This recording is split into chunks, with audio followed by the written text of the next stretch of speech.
to do a short speaking program. Everyone who is speaking, can you come to the front if you haven't already? I think that most of us are here. There's a lot of us, so that's why we're all crammed in here. All right. Thank you everyone for coming. My name is Chloe Chassing. I'm a worker owner here at White Electric Coffee and have been involved with a bunch of other people with co-organizing this organization we're all celebrating tonight, the Rhode Island Worker Cooperative Alliance.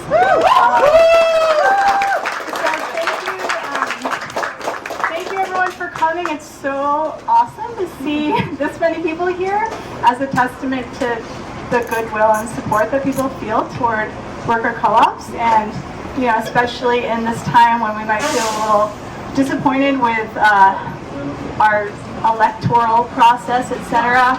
It's nice to think about ways we can focus on democracy at a more local level in our workplaces and our communities. So it feels good to be, building something that's, resilient and empowering and just full of love. I'll share a little bit about our workplace. For those of you who might not know, we were a traditional business.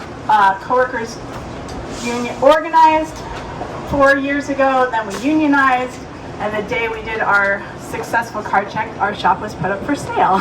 So we decided to purchase it and reopen it as a worker co-op, which we did about 3.5 years ago. That was thanks to a lot of,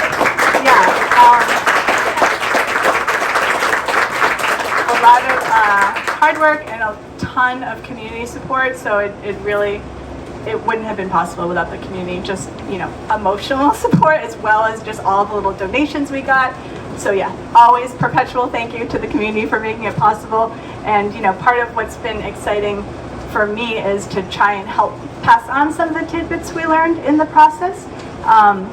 And it's great to see all these, budding co-ops in different stages of their process. So we're going to try and keep this short. I probably already went over the time I was telling everyone to use. So we're going to hear from the members of the Alliance, which are worker co-ops, democratically run nonprofits, and supportive worker co-op advocacy groups, etc. So first, I'm going to pass it quickly to my coworker, Danny.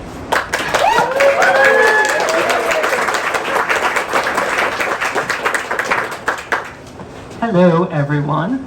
Thank you for coming. It's really incredible to see how many people are out here. Back to what Chloe said, I think this is like a really amazing testament to what people want to see, what's possible out there, and it's just really inspiring to see all this. And it's really great for everyone here to come out here and make this organization happen, to push and advocate for democracy in the workplace. It's amazing. It's incredible. I've read everyone's emails on. I'm not able. I haven't been able to attend a meeting, but I've read all the emails, and I am looking forward to doing what I can to advocate for workplace and democracy. I've been part of White Electric. I got hired back in 2019. Before it got transitioned to a worker co-op. I'm part of. I grew up in Providence. My high school is literally like right across the street. So working with this group of people, that's essentially like always been kind of worker co-op-y. We always as a team just like ran the business. We organized, we just just assigned ourselves with tasks. We've just been pretty essential to making White Electric like pretty much just like how it has been going for such a long time, and I'm kind of rambling a bit, so I'm just going to try to wrap it up. But I think it's really important to see just like how, for me, just to see how much this shop has grown, and and how much I've grown and just being a part of something that's amazing and that's incredible. And I'm really looking forward to see what else we can do to push for worker democracy, to prove to ourselves, to every day we're just like proving that this can be a viable alternative to traditional worker places. So I'm really excited. It's really great to see all your faces, and I'm really looking forward for what we can do when we work together cooperatively. Thank you. Okay, Eric from Soul Power. Hi there, I'm Eric Beecher. I'm the president of Soul Power. We are a solar installation worker cooperative. So maybe facts to throw out, a little flex here. We've been in business since 2013. We have 12 member owners. We've installed over 1,000 solar installations now.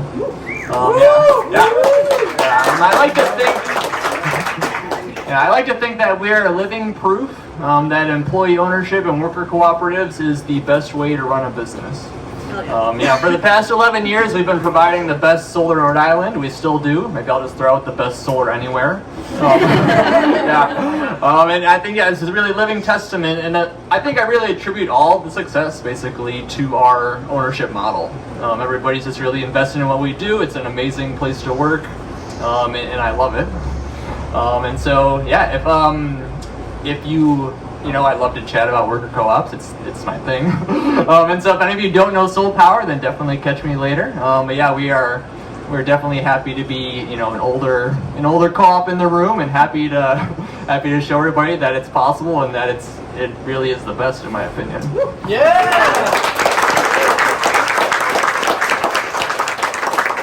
Truly, thank you to Eric, because he's always answering obscure questions in our email listserv because he knows from experience. So thank you for that. Next up, Elle Villegas. Hi, I am Elle Villegas, and I am one of the worker owners of 4 Buds Floral Collective, also known as 4 Buds Floral Studio. We're out over on Wickenden. Come see us anytime. And we've been open for business since July 11th of last year, so just almost a year and a half. And there are 4 of us, hence 4 Buds.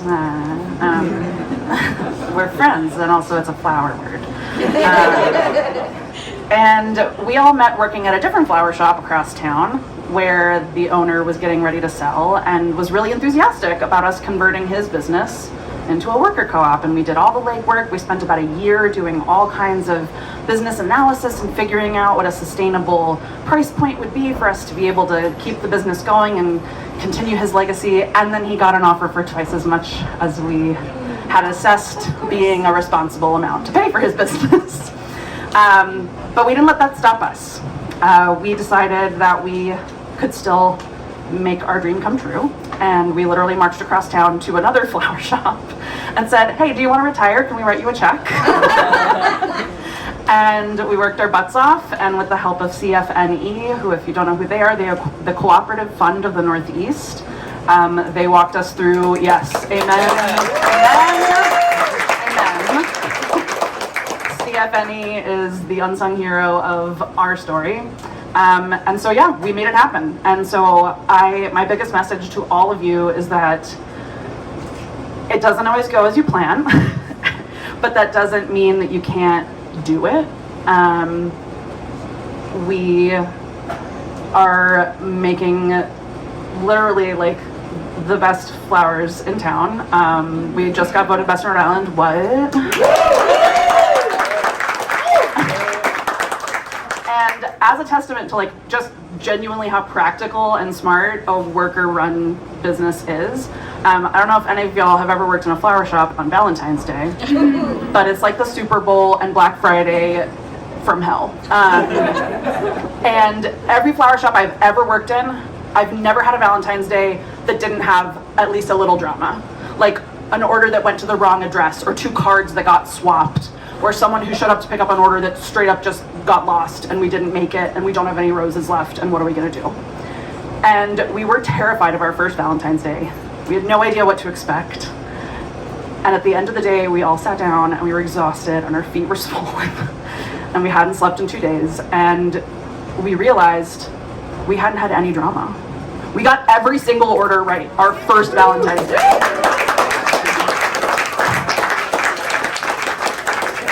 Because it's almost like when the people who do the work decide how things get done, it gets done the right way.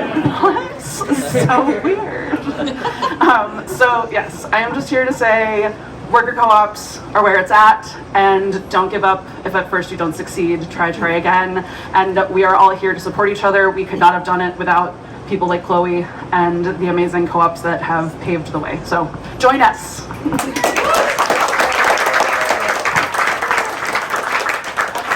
Next up, Connor from Nuts and Bolts. Hey everyone, I'll keep it short, but I help run a small worker cooperative nursery with some friends. We're a very small business, but we're based out of Smithfield, and I guess I just want to say that, you know, small businesses are really the heart and soul of our communities, and everybody knows that small businesses are better when the workers are happy, and the happiest way or the best way to make workers happy is to have them be owners of the business. And so I think that's why worker cooperatives are the best. And I just want to, you know, everyone should give it up for all these awesome small businesses that are literally out every day. And they're just some of the best places to go in the state. And that's all I have to say. And Connor has been doing a lot to help organize this. Yes. And the Alliance. Aaron, Justin.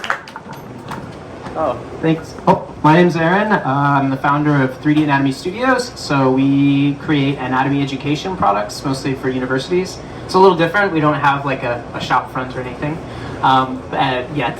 But I guess just to say, as some people have already told with amazing stories, starting a business is hard. Starting a worker cooperative is even harder, you know, because it costs a lot of money to start a business. I think the number one challenge that if you ask a lot of us is just like capital, right? And like the people who have capital can do a lot more, and a lot of us who are wanting to start worker cooperatives don't necessarily have that kind of capital. So the answer, I think, is people. The answer is networks. The answer is social support and just like numbers. And that's why I'm so excited about RIWCA is what we're calling, right? RIWCA. That's why Silent W. That's why I'm so excited about RIWCA, because it is a coming together of people who are all passionate about this, either starting worker cooperatives, involved in worker cooperatives, wanting to join a worker cooperative, and through that people power, we'll be able to start more worker cooperatives and support the ones that are already in existence, so that we can all, like, you know, lift each other up. So, yeah, join us, as I said. I don't know, is Sam from Milk Thistle Kitchen here? Okay, because I'm like, this is so exciting that I don't even know this person in the co-op. Okay, sure. Hi everyone. Me and a friend, and hopefully more friends soon, are starting a worker-owned cooperative bakery.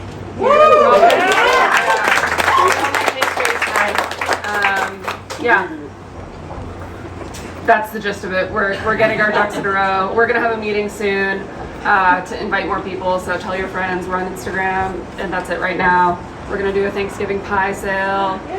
Sorry to be pitching, but you know, we're new. And I think cooperatives are great, and it's a dream of mine to do this, so thank you all.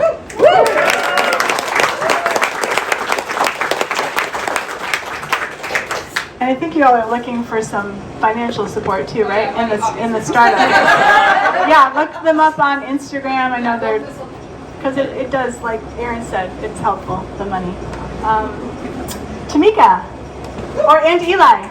Yeah. We're both. I'm Tamika.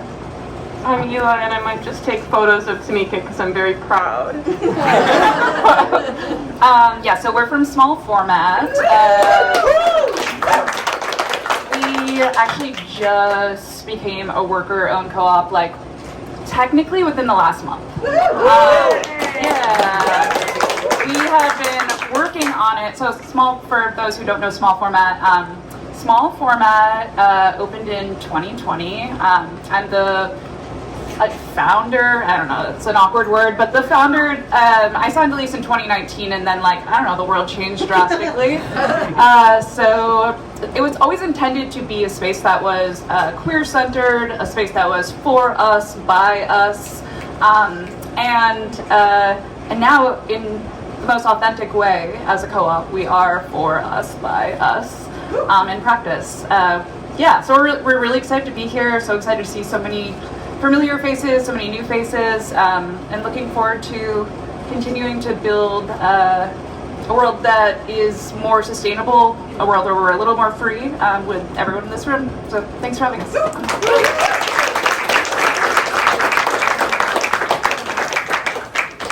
Okay, Hunter from Commonplace. All right, everybody, smile. So, my name's Hunter. I'm from Commonplace Cooperative. We are another one of these startup cooperatives. We have long-term aspirations of being a very new kind of co-op called a platform cooperative, building digital platforms that, instead of being owned by the most evil entities alive, are owned by their users and their workers, right? In the meantime, we've been offering... Hello?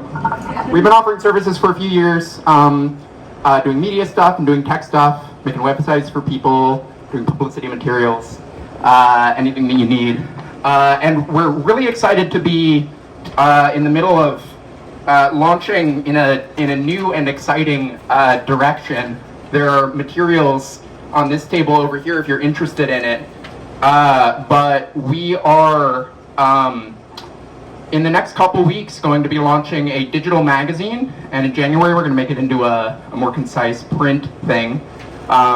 Tentative title, Cooperative Rhode Island.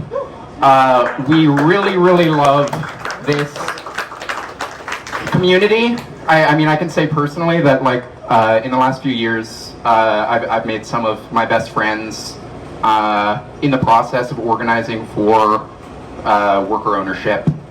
And I really do think that cooperation is the future, and that not nearly enough people know about it. You know? There are so many incredible stories. So anyway, there's a bunch of, I think, are there a bunch of co-op related people in the crowd today? Peripherally, I think there's a disproportionate number of people here have heard the term co-op before. So we would love to help you guys tell your stories and get the word out there and bring you in on this new exciting adventure, which I hope to take next year on the road. I got to go out to Arizona, and there's a lot of co-ops between here and there. So we'll see. We'll see. Anyway, thank you very much. Thanks, everyone.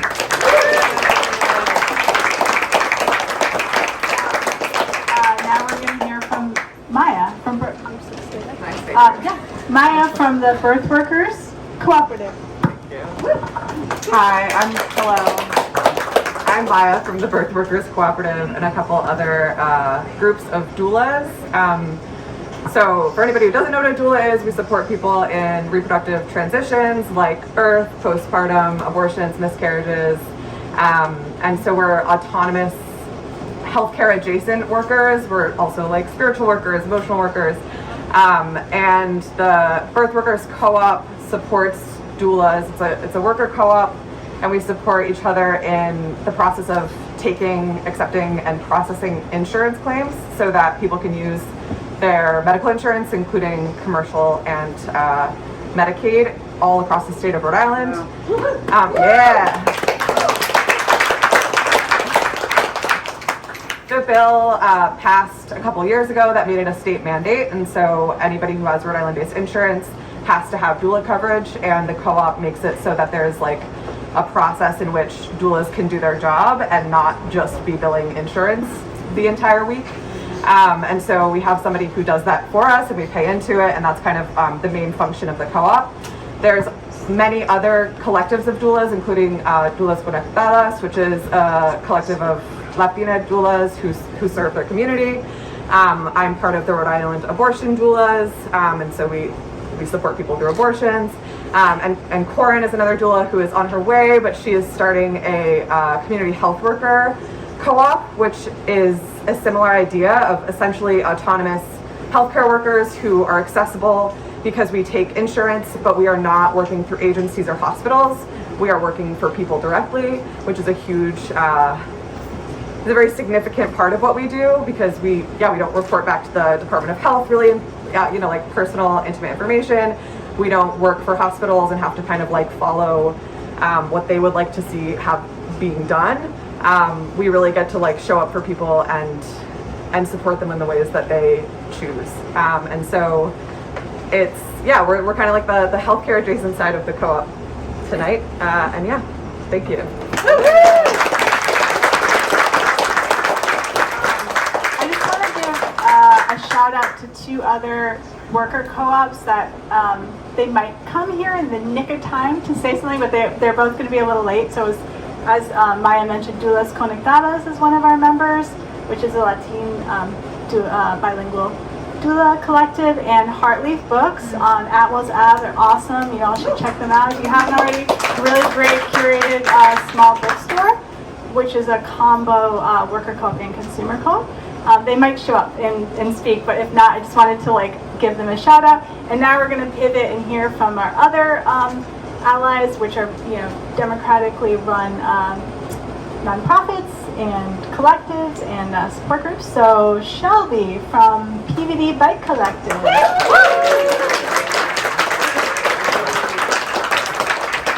Hi everybody, I am so happy to be here with you all. I am from the Providence Bicycle Collective. I first just want to shout out my fellow members who are here tonight. Eli, Danny, Chris, and there are so many people in this room who have helped us get where we are today. There's too many to name. So we are a worker-run community bike shop based in the Valley neighborhood. We do kind of 4 things. Number 1, we repair bicycles. We have open hours where people can come in and bring their bikes and get free repair help from skilled mechanics. We redistribute bicycles, so we fix up used bikes and we give them away for free through partner organizations like Project Go Renew, through DARE, through Clinic Esperanza. And we also do education, so we do mechanics education, and we run a host of workshops around many, many different topics. And lastly, we're a community space, and we're a space where people can come as they are and be connected to their people and be in a place that's not their work, that's not their home, where they can really find belonging. And I think something I want to talk about is solidarity and how where we are. It's more clear than ever that we're in an economy where we're pitted against each other so that the people at the top can profit from us, right? And cooperatives are a powerful way that we can build the unbreakable solidarity that we need in order to transform that system. And every single day that I work with my fellow members, we deepen the trust that we have with one another. We are doing amazing things together in ways that feel so easy. And yeah, I'm just so grateful for that experience. It's been one of the joys of my life. So yeah, I just want to thank my fellow members and really celebrate that this alliance is going to help us to build that solidarity that we need to impact the greater social change that we all need together.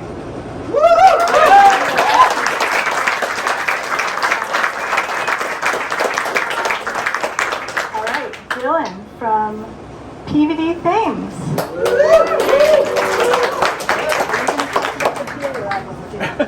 You can mention it. The PA is brought to you by PVD Things. So 15 minutes.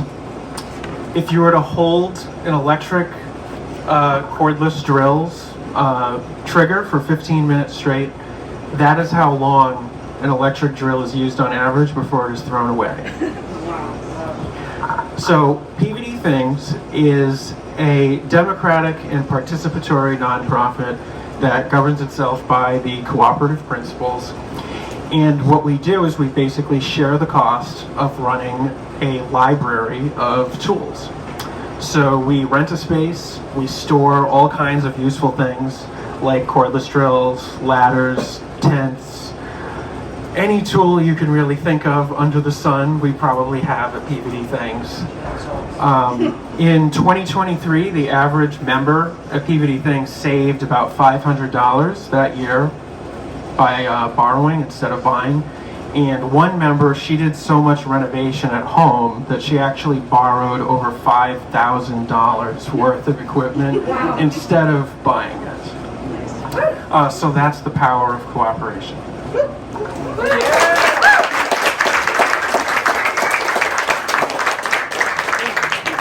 right, next up, Bear from Break the Cycle Cooperative Hub. Hello, hello, hello. Wow. Look at us. Look at us in this room. I swear when I walked in, I was thrown to the floor, man. This is unbelievable. As Chloe said, I'm from Break the Cycle Cooperative Hub.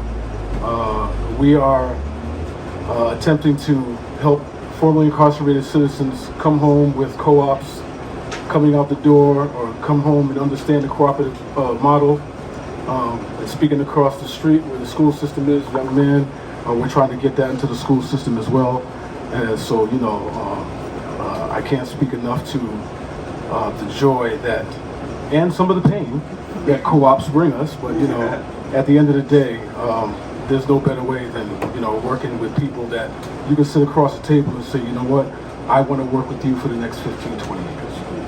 You know what I mean? Nothing worse than going to work and so, you know, and with that being said, I'm gonna keep this short, but Dylan, you have all my tools that when I move, so carry on your good work, young man. Absolutely, and that's how the collectiveness that we all share in here, and how we cross each other's paths along the way, and let's keep up the good work, and thank you very much.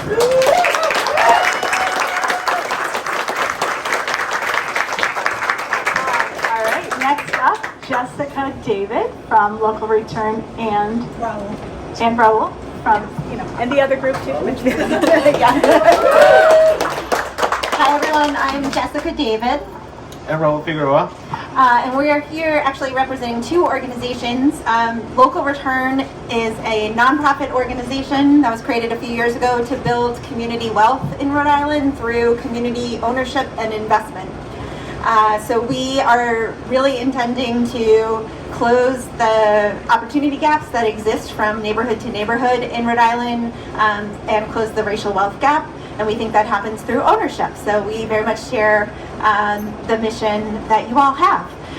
And then the second organization, Local Return, launched the Rhode Island Community Investment Cooperative, which actually is not a cooperative because there is no cooperative that meets our structure, but we are a public benefit corporation acting with the spirit of a cooperative, and we just launched an offering for Rhode Island's first community investment fund. So right now, if you're a Rhode Islander who cares about the economy and you want to invest in your friendly local worker-owned co-op or other small business, it's really hard to do unless you're a wealthy person and you're an accredited investor. It's a whole lot easier to invest in Apple or Amazon or any Elon Musk than it is to invest in White Island. Oh, I got food. So we're trying to democratize capital. So right now, there's a purple card on the table. Would love for folks to take it. We've tried to create a model where every investor into the fund gets a vote, an equal vote. Folks can invest for as low as $500 with some income qualifications, or $2,500 for everyone. We tried to reverse the return structure, so the folks that are taking the greatest risk proportionately get the greatest return. And we're going to be investing into real estate because we think real estate is a way that people and neighborhoods build wealth. And the last thing I will say is I just really want to recognize my co-founder, Rhode, who is the reason we have worker-owned co-ops in Rhode Island.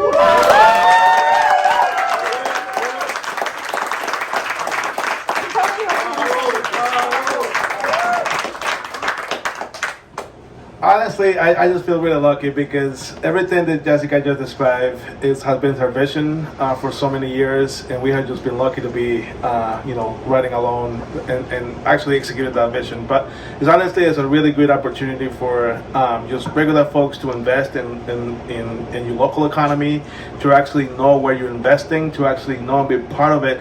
And the better part is that actually, it gives you an opportunity to say where that investment goes to, right? Which is it's a very, very unique approach to all this, and is why it took so long to actually get it off the off the ground. But we feel very lucky, feel very solid, and shout out to all the other co-founders that are not here today, which is Josh Daly, Lisa Raiola, and all the previous co-founders of Local Return. It's Sue, I don't know how to say her last name. And Carmen Diaz, which is part of the Local Return. This has been a 3-year process to get where we are right now. But we feel very lucky and looking forward to bringing those investors and actually investing in those businesses. It's gonna feel really great when we actually get to invest in those businesses. So very lucky, and I'm glad to see you all, and keep up the good work.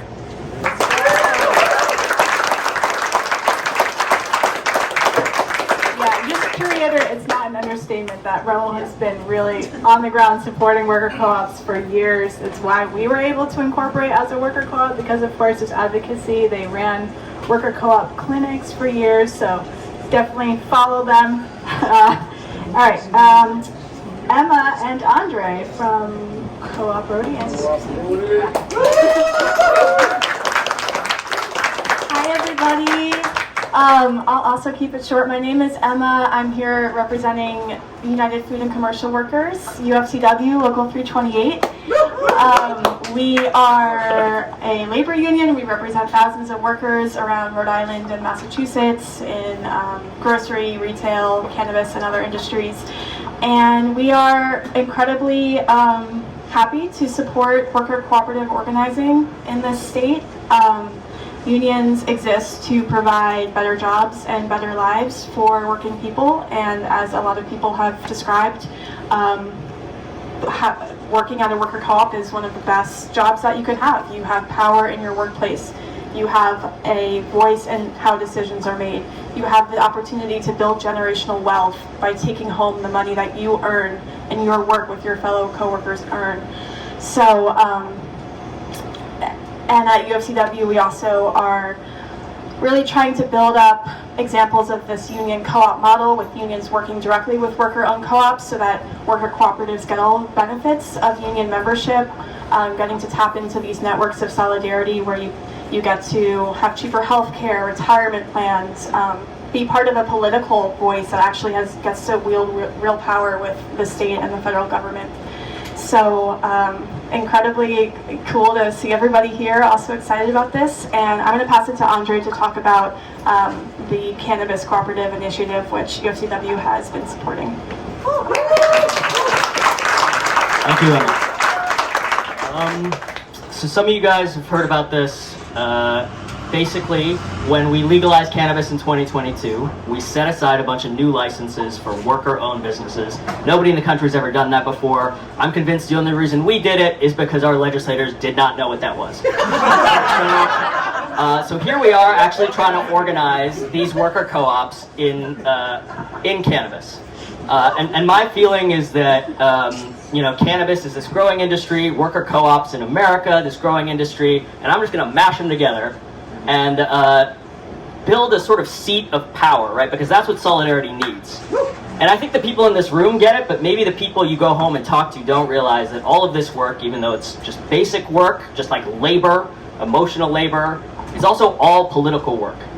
And that's why it's really important that we work with the union, where we build power in the places where it's obvious that things are unfair, like in cannabis. And then show everybody this model works. It works in competitive industries. this is not us looking for handouts. This is us taking charge of our own destinies. Yeah, that was really dramatic. So I'll pass it on. Thank you, everybody. So plugging as we are, we also are doing a Co-op Rhode fundraiser to help with the nonprofit side of building cannabis businesses and promoting worker ownership, education, and technical assistance. We're having a fundraiser / just party next Wednesday, the 20th at Wall Colonial. Go to the Cooperative website if you want to hear more. Thanks. I just want to give a quick shout out to some of the elected officials we have here who have been supportive of co-ops in the State House and will continue to be, we hope. I think they will. So Representative Sherry Cruz. Representative Jennifer Stewart. I don't know if Senator Tiara Mack is still here. I know she was here earlier, but thank you, Senator Mack. Is there anyone else here who's an elected? I can't see. Okay, and Representative David Morales. Thank you. Thank you for your support. And City Councilor Miguel Sanchez. Thank you. City Councilor Miguel Sanchez. Thank you. Okay, now we're going to hear from Derek from Urban Greens.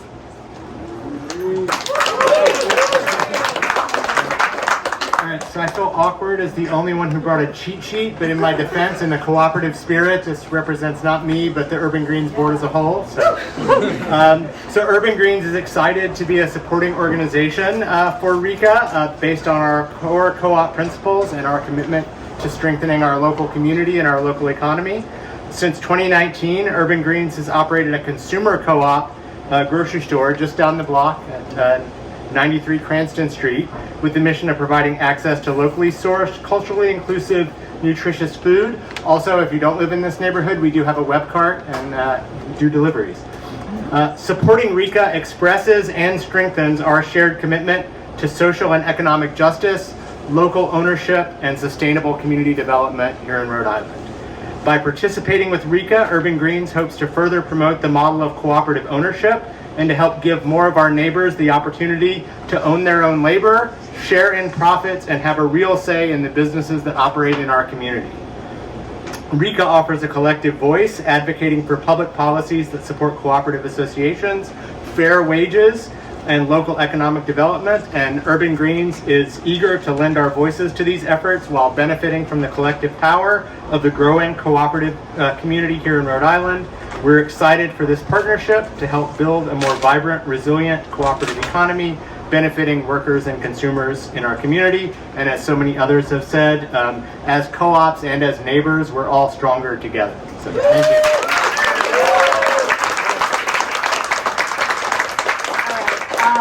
Getting close, and then we can all continue to mingle. All right, David from Forza Laboral.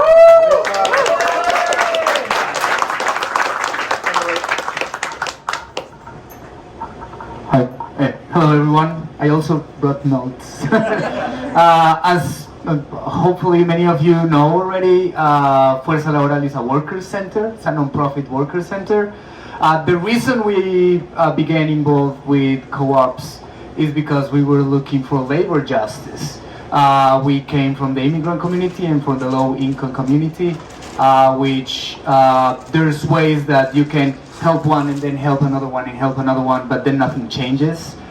With cooperatives, we have the possibility to change structures. We have the possibility to actually change the balance of power in structures in the economy. So that's why we said, like, oh, this is the way that we have to keep going to actually give justice to the people that we work for. First of all, I want to say that worker-owned cooperatives, also like an emerging movement, but also an economic initiative, gives us this transformation that we can all become like mutual aid networks. We can all benefit from each other here And that's why worker cooperative alliances was the next step, was the logic step for us to begin and to, to like trade among ourselves, build alliances, find mutual clients, share resources, amplify our visibility, and most importantly, grow the movement. Fuerza Laboral, we really feel empowered to see this happening. As you know, Fuerza Laboral has been trying, has been on the forefront of cooperatives in Rhode Island, but now seeing this happening is like, oh, we feel good again. We feel empowered again. We feel, the hard work it's paying off and it's gonna pay off. So we're very happy to be here and be part of this movement here in Rhode Island. And just like to close, to remember everyone that Fuerza is here for everyone, both our space and our time. Thank you.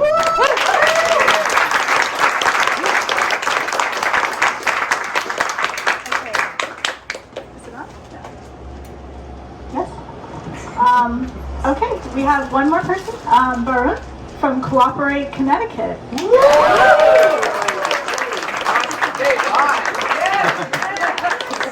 Hi everyone, my name is Varun. I'm here from Hartford, Connecticut, where I organize Cooperate Connecticut, which is our membership-based co-op network that is catalyzing cooperative ownership and power and building the solidarity economy. I'm just really glad I could be here in person to just bless you all for this exciting moment in your co-op movement's history, and just want to say I hope that we can find opportunities to work together across our borders. Here, I know in Connecticut we're, really insurance companies, financial institutions have a stronghold on our economy, and we are really ground zero when it comes to racial and economic inequality in a lot of ways, and I know our struggles are not that different than yours here. And this movement we need to work together locally, at a statewide level, at a regional level, at a national level, at a global level, to confront these systems that are killing us, killing the planet. And I was up in Maine this summer for their Co-op Alliance conference, and one of the speakers, Jillian Goddard, shared this metaphor about how developing an individual co-op is like planting a plant in a pot. But what we have to be doing is growing the forest. And I really believe that this, as David was saying, co-op alliances like this one, like Cooperate Connecticut, like our sister network Massen and Co-op in Massachusetts, like Nick Knock in New York, right, are growing the forest and making sure that what we learn, the resources that we're able to acquire, enrich the soil so that other co-ops may grow. And I think that's, so I'm just really honored to be here with you and to have met some of you over the past year through my work also as a co-op educator, a solidarity economy educator. And so I just look forward to continuing to be in community and the struggle with you all. So thank you and congratulations. I think someone from Rhode We've got word that someone from Hartleaf may be here. Is that the case? Matt? Caroline, both of you, to the front.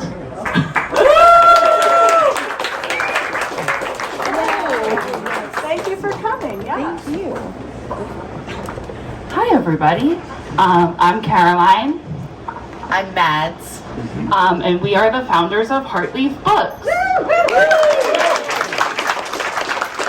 We're a worker and consumer-owned co-op over on Atwell's. We're the only workers at the moment, but we hope to have more someday. We have about 400 community members, owners, which is really amazing.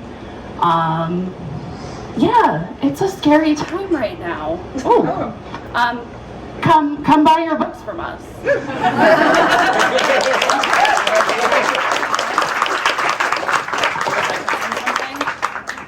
Okay. I think that's it. Come meet our cat. Her name is Penny. Yeah, And we're also going to be having a shelf here at White Electric. So that, as soon as we get it together, we'll get that out, and we're super excited. Yeah. So you'll be able to buy books from us here. and we'll do some profit sharing, which works out really well. Thank you.